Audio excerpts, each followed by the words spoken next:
Hola, como ven, en este video, espera que veo.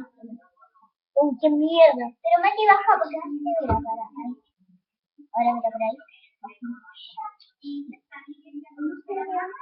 ¡Au! ¡Espera! ¡Au! ¡Tina! ¿Te da mi laucha? Espera que la presente. ¡Bueno! ¿Qué haces? Va, tenemos un hermano y es un yo tengo 10 y 5 y el otro es. ¿Verdad? Estas se llaman como rayo.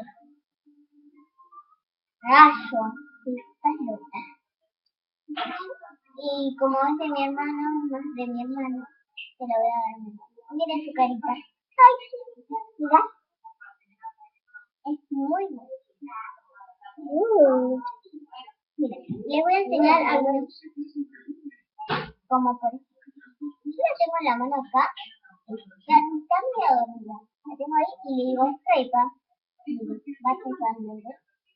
O si no, otro.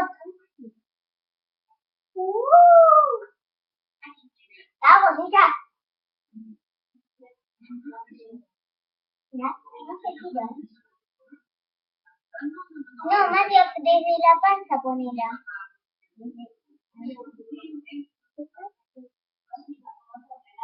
Dale que se cae acá.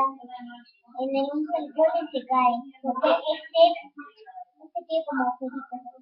No, pero se nota. Está tranquila. Bueno, ella hay que cuidarla mucho. Por esta mucha mierda.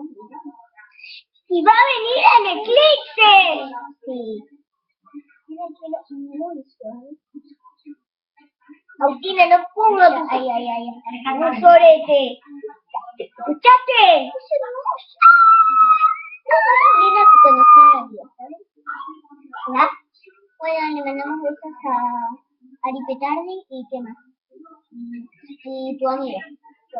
Ariana Petardi y Beso Ferreiro. Beso Ferreiro es el amigo. Y Ariana Petardi es mi mejor amiga. Es mi beso amiga. Y en Facebook. Bueno, chao, besos. Lo vemos los